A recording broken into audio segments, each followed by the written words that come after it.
네, 오늘의 10시의 전세역전 공략주 첫 번째 라운드 첫 번째 종목은 티플렉스, 우리 이성우 이사님의 종목부터 보도록 하겠습니다. 자, 티플렉스가 어떤 분야에서 활약을 하고 있는지부터 좀 확인해 볼까요? 최근에 종목들을 추려볼 때 좀 빠진 종목들 네. 위주로 좀 많이 보고 있어요. 근데 이 빠진 종목 같은 경우가 주가가 상승할 수 있는 요인이 있어야 반등을 하겠죠, 당연히. 우리는 그런 점을 캐치를 하면서 종목을 보는 겁니다. 네. 티플렉스 같은 경우는 스테인리스 본강 국내 1위 업체예요. 스테인리스, 네. 본강. 네. 이 부분은 아주 쉽게 얘기를 하자면 뭐 우리가 밸브 같은 경우 이 부분이 예전에는 철로 쓰였어요. 그런데 녹이 쓰잖아요. 네. 녹이 안 쓸게 하기 위해서 뭐 스테인리스를 통해서 교체를 하게 됐죠. 그리고 나서 이 부분이 좀 특수적인 철의 요소 그 부분을 갖추면서 이제 다양한 산업에 쓰이게 됐습니다. 네. 네. 그 사업을 영위하는 게 티플렉스라는 기업이고요. 하나의 주가의 포인트는 이제 원전용 스테인리스 밸브를 생산을 하고 있어요. 네. 우리가 최근에 원전과 관련된 종목들은 수주가 안 나오니까 주가들이 빠져 있습니다. 그리고 반등이 안 나오고 있는 거죠. 왜냐하면 그만큼의 실적 같은 경우는 대표적으로 한 10년 정도의 주기를 잡고 이 부분이 반영이 되고 그런 구조다 보니까 지금 눈에 보이는 실적 대입해서는 시총이 비쌉니다.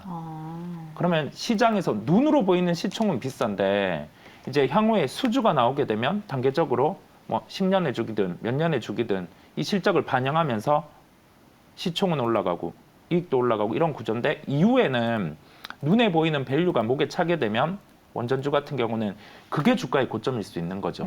네.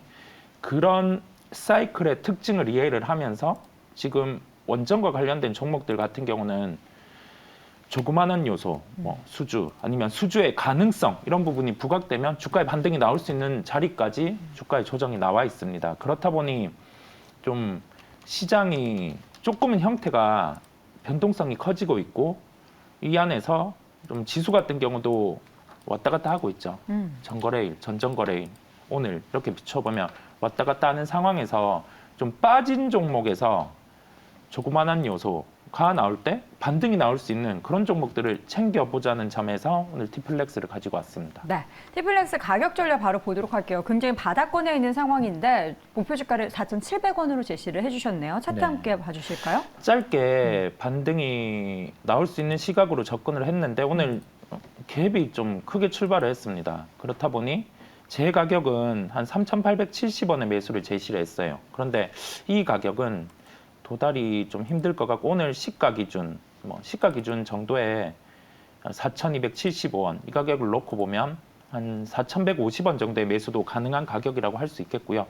목표가는 한 4,700원의 제시 이유는 짧게 그냥 최근에 박스권 상단 정도 이 정도의 매매까지 가능하다는 점에서 4,700원을 제시를 해드렸고 네. 손절가는 3,200원을 제시해드립니다. 알겠습니다. 티플렉스 가격 전략 정정된 부분도 다시 한번 챙겨주시기 바랍니다.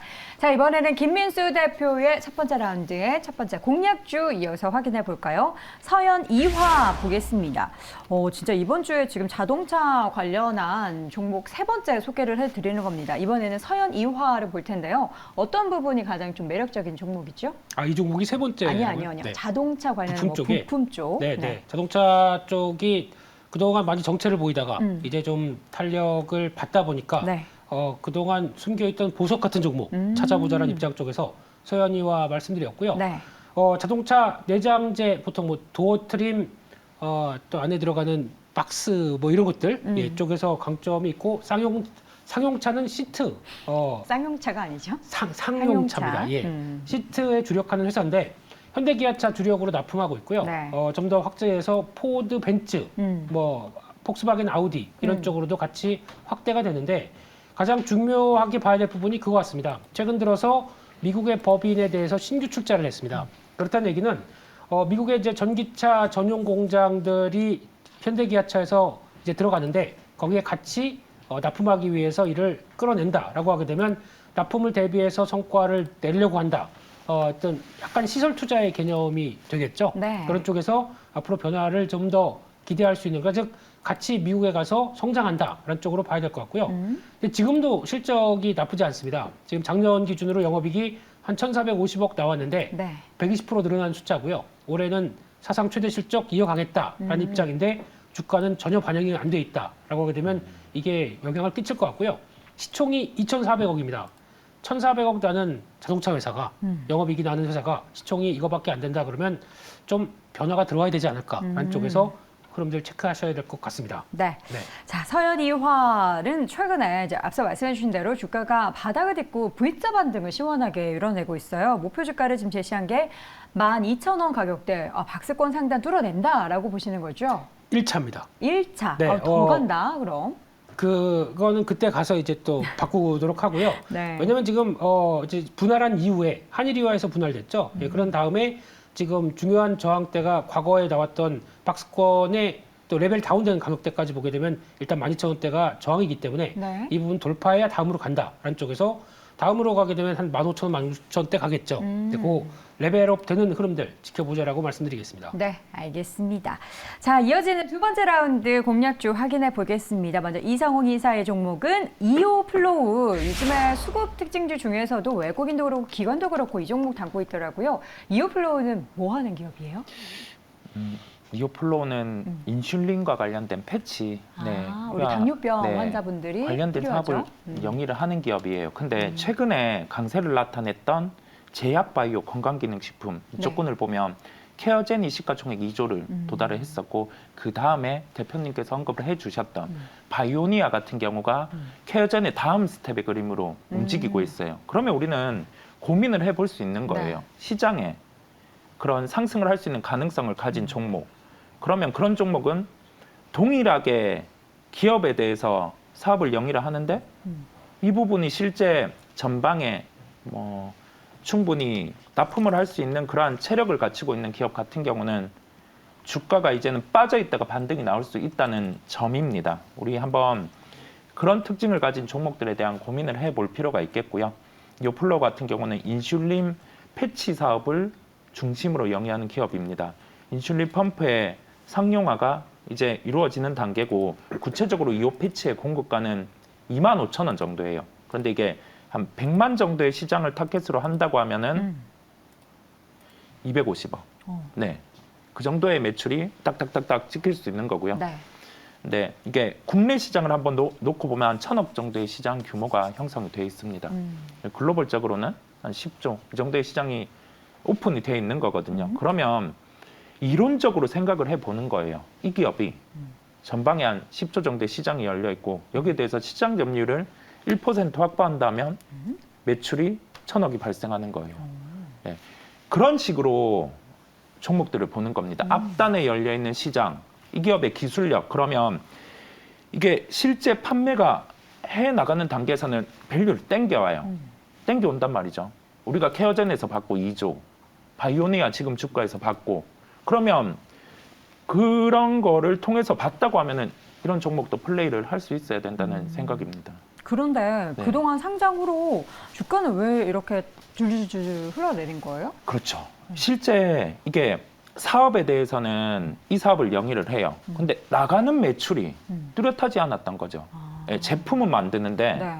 실제 좋은 기술을 갖고 있는데 제품이 안 나가는 거예요. 판매가 안 된 거예요? 예. 그럼 앞으로도 그 단계, 넘어오는 단계에서 제품을 만드는 과정에서 이 시간이 걸린 거죠. 제품을 네. 뭐 연구 개발하고 네네네. 상용화하는 시간까지 네. 굉장히 많이 시간이 걸렸다. 네. 그래서 주가는 흘러내렸고 이제는 매출이 잡힐 것이다. 그렇죠. 알겠습니다. 현재 주가는 23,500원 등락을 보이고 있는데 일단 매수가는 현재가 주셨고 목표 주가 3만 원. 일단 네. 보수적으로 잡아주신 것 같은데요.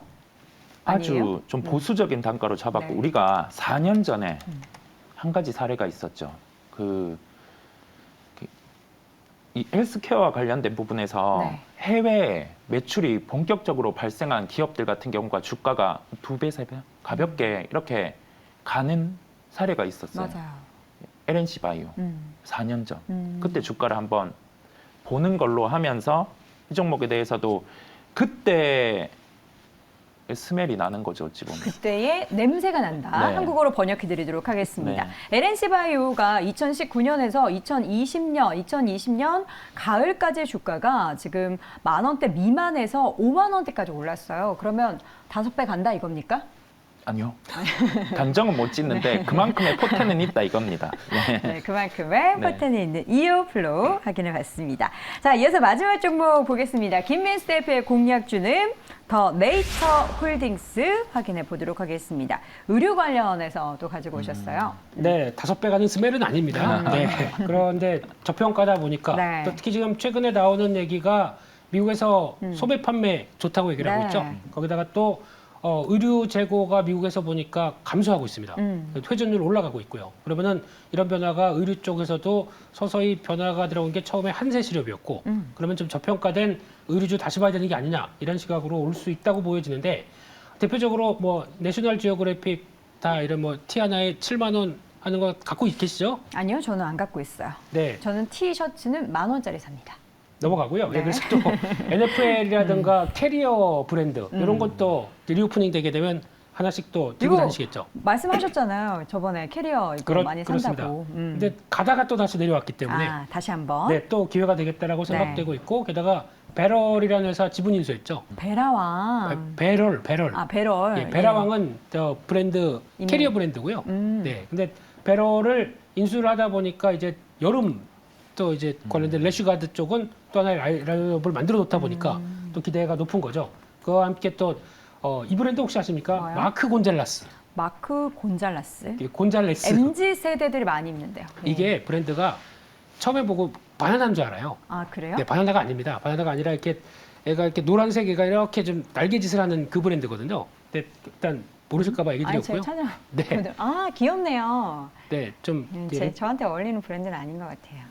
네, 그래서 지금 또 중국 진출합니다. 2019년도에 홍콩 진출했고 티몰에 작년에 입점했습니다. 그러면 중국의 리오프닝의 효과를 또 받을 수 있겠죠. 네. 이런 것까지 감안하게 되면 아마 지금 작년에 영업이익이 1,000억대, 그래서 50% 이상 증가했고요. 올해도 한 1,300억대는 나올 걸로 추정하고 있는데 시총이 아직 4,000억대 정도밖에 안 된다라고 하게 되면 저평가죠. 네. 입문이 조금 더 움직일 가능성이 높겠다라는 쪽에서 리오프닝이 중국에 열렸을 때 또 하나의 지금 FNF를 많이 보지 않습니까? 근데 그거 말고 후속 주자 쪽으로도 바라볼 수 있겠다는 쪽으로 생각하고 있습니다. 네, 저는 베라왕은 사실 드레스만 생각했는데 그 드레스 브랜드거든요, 원래. 네, 원래 오리지널이. 그렇죠. 근데 이거 여기서 캐리어가 나왔다 해서 확인했는데 네. 예뻐요. 그러니까 집이란 브랜드랑 네. 베라왕이란 브랜드가 단순하게 캐리어 쪽으로만 들어가고 있는 하나의 또 네. 특화된 브랜드라고 봐야 되겠죠. 알겠습니다. 목표 주가를 지금 36,000원을 제시를 해주셨는데 36,000원이라면 이제 박스권을 들고 조금 더를 외쳐주셨습니다. 네, 월봉상에 보게 되면 직전 고점대 정도. 네. 이 정도는 실적도 계속 좋아지는데 좀 저평가 아니냐라는 쪽으로 바라보고 있고요. 하지만 이제 단기적으로는 좀 이제 지금 저점대를 확인을 해야 되겠죠. 그 과정들이 좀 이어지지만 넘어가게 되면 탄력 받을 것이라고 바라보고 있고요. 손절가는 27,500원으로 말씀드리겠습니다. 알겠습니다. 자, 이렇게 해서 마지막 종목은 더 네이처홀딩스와 함께 확인해봤습니다. 자, 오늘 시간 이렇게 해서 글로벌 파트너스 이성홍 이사, 레몬리서치 김민수 대표와 함께했습니다. 고맙습니다. 자, 이번에는 공략주 하나 더 확인해보는 시간, 엠비엔골드 박준남 매니저 함께합니다. 매니저님 어서 오세요. 네, 안녕하세요. MBN골드 박진남 매니저입니다. 네, 자 오늘 시장 일단은 낙폭은 줄여가고 있으면 계속해서 네. 파란불 켜고 있습니다. 오늘 업앤다운 어느 쪽 고르셨습니까? 오늘 시장은 다운으로 말씀드리겠습니다. 오늘은 좀 조정 보이겠군요. 네, 뭐 이번에 지난 이제 소비자 물가 지수에 이어서 이제 PPI 생산자 물가 지수도 좀 예상치보다 좀 웃돌게 나왔었죠. 그러면서 좀 지금 조정 구간인데 연방준비제도의 또 고위 인사들 또 이런 뭐 수치 때문에 또 매파적인 긴축 선언의 발언도 나오면서 또 달러화가 또 강세 흐름을 좀 보이고 있습니다. 그래서 지금 구간에서는 좀 어느 정도 조정이 빨리 어느 정도 마무리가 되느냐 어느 정도 좀 필요한 것 같아요, 기간이. 그래서 좀 기간을 좀 보면서 우리가 대응하면 좋을 것 같습니다. 네, 자 이어서 오늘 리뷰 종목을 볼 텐데 와 어제 이거 공략주 아닙니까?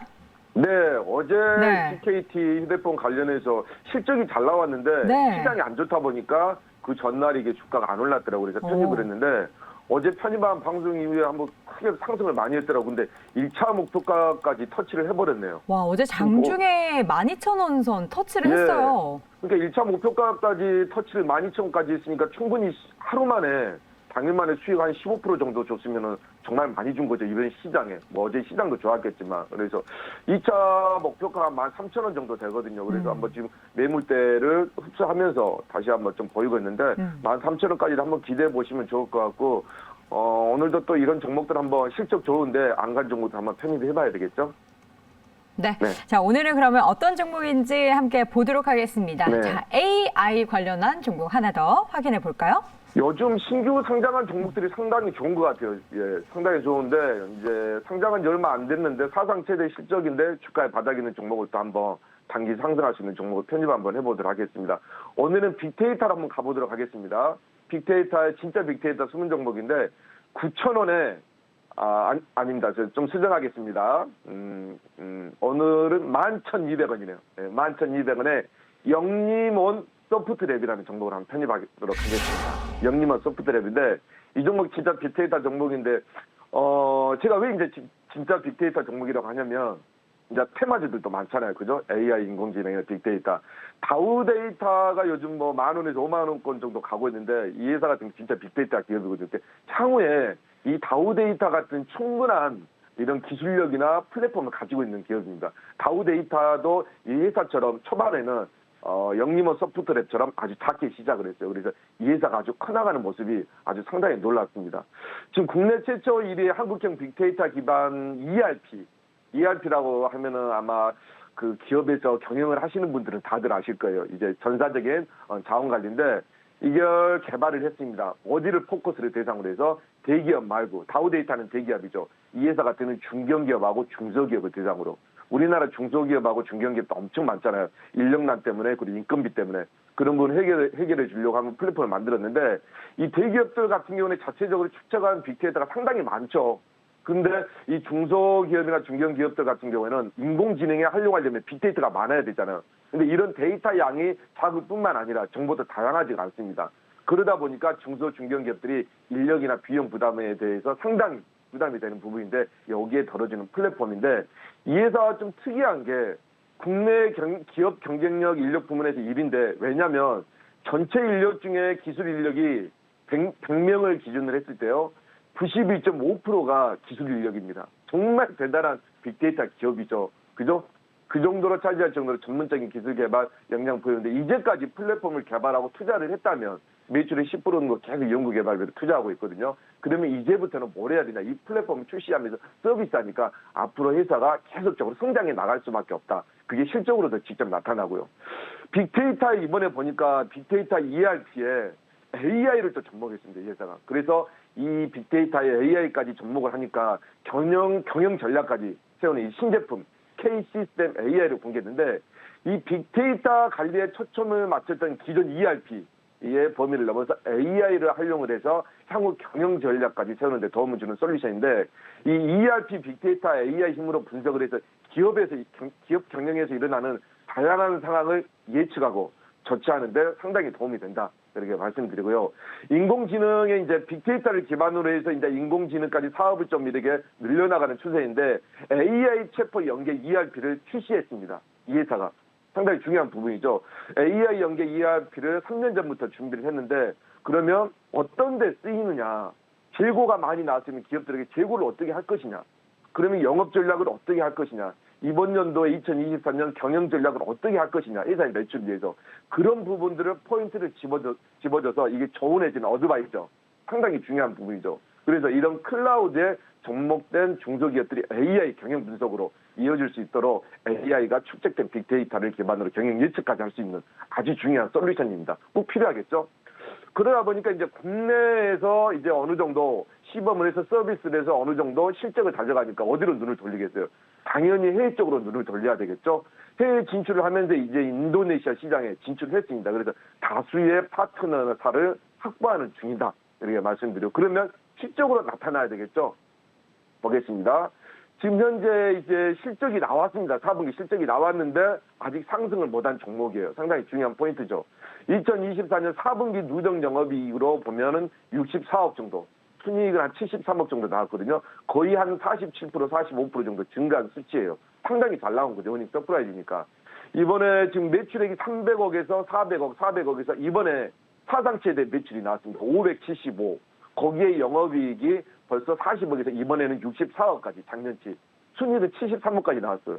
매출액이 500억 정도밖에 되지 않는데 순이익이 73억 정도 엄청나게 많이 나온 거죠. 올해 제가 봤을 때는 이 기업 같은 경우는 충분히 100억대까지 갈 수 있는 아주 알짜배기 기업이다. 그래 말씀드리고 올해가 더 기대되는 기업이다. 말씀드리도록 하겠습니다. 한번 차트 한번 보겠습니다. 상장은 2020년에 상장을 했거든요. 상장을 해서 한번 큰 폭으로 상승하는 모습을 보였습니다. 그러면서 한 2년 정도 꾸준하게 하락을 하면서 매물대 소화하면서 다시 상승으로 이제 진입하는 구간인데 지금 같은 경우는 기술적으로 이제 정배열 구간이고요. 아직까지 빅데이터나 AI 관련해서 크게 신세를 분출하거나 거래량이 나온 종목이 아닙니다.